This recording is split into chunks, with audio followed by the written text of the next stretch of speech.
Skittles? Where do they come from?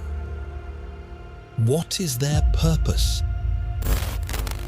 How do you make one in Blender? Thank you, Mr. Harwood. I will be taking it from here. Let's begin by activating the Extra Mesh Objects add-on in Preferences so that we can add a round cube to our scene. With the round cube selected, tap S to start a scaling operation, then Z to limit the operation to the Z axis. Type 0.5 to scale the round cube to half its original height. Select the top and bottom vertices and activate proportional editing by tapping O. Now use the scroll wheel to limit the radius of influence and scale along the Z axis again to get this bulbous shape. Right-click and set shading to auto smooth. If you like, use the hotkey Ctrl+1 to add a subdivision surface modifier with a level of 1 to make the shape nice and smooth for a delicious close-up view with no noticeable faceting. Just like that, the modeling is already complete, and I am very proud of you. Now let's begin building a procedural shader. I will click New and name it Skittle. We will use the principled BSDF shader node already set up for us and plug a color ramp node into the color socket. Switch from linear to constant so there's no color gradient. Then, add an object info node with the random output connected to the color ramp's factor input. Now we need to add a handle to the color ramp for each Skittle color. The color codes I am using will be available in the video description for you to copy and paste into your very own Blender. They may look different depending on the lighting in your scene. By the way, my friends, do not be frightened by the cycles rendering view. This shader will work exactly the same if you are using EEVEE.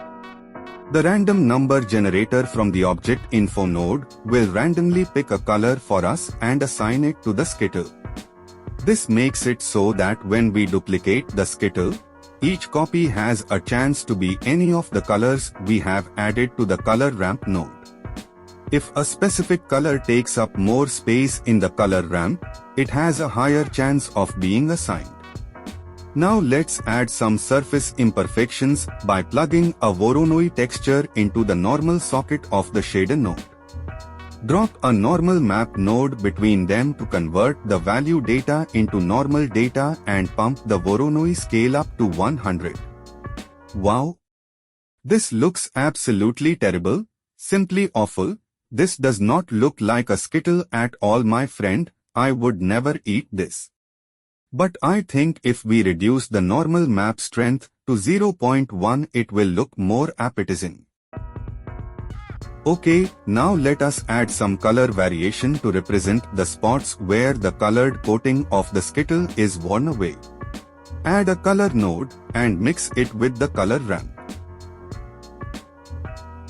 Then, use a noise texture as the factor for the mix node.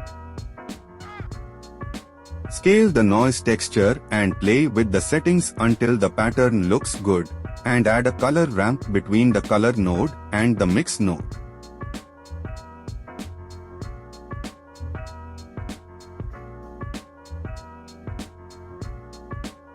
I will adjust the color ramp while eating Skittles for inspiration and to give me the strength to keep going.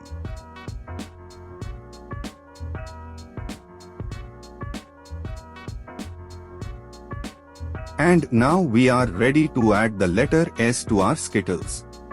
Add a text object to the scene and switch to edit mode to type the letter S. Go to the text properties to change the font. After 7 weeks to days and 9 hours of searching, I settled on the Arial bold font. I like it because it is both bold and Arial, like a red Skittle flying through the air. Now I will create a white emission material for the S.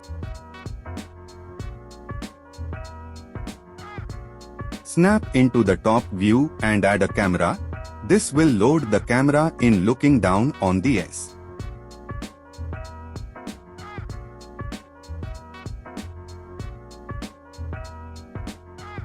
Set your render resolution to a low number with a square ratio.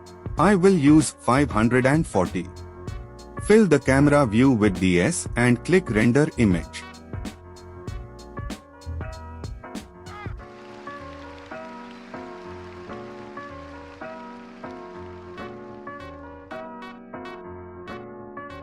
Go to the Compositing tab and use an alpha over node to mix the rendered image with a black background, then save the image.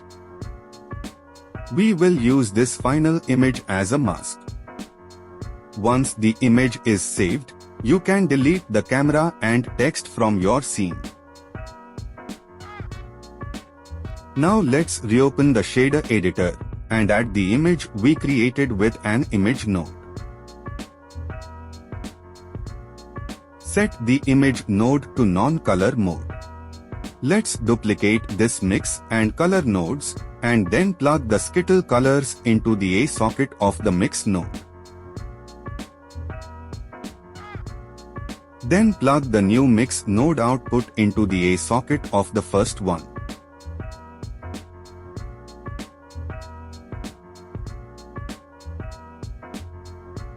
Use the mask we created as the factor for the new mix node, then give it a mapping setup and use the generated coordinate. Set the image extension to clip to keep it from repeating across the mesh. Finally, adjust the mapping scale and location settings to position the mask.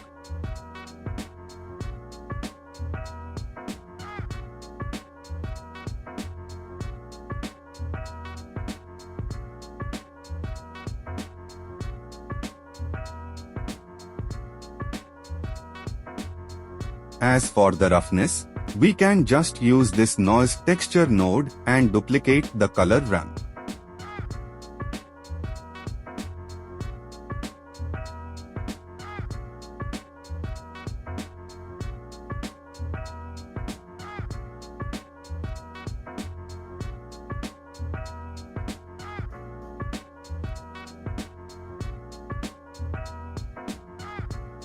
And we are just about finished, but I do have a confession to be making, my friends.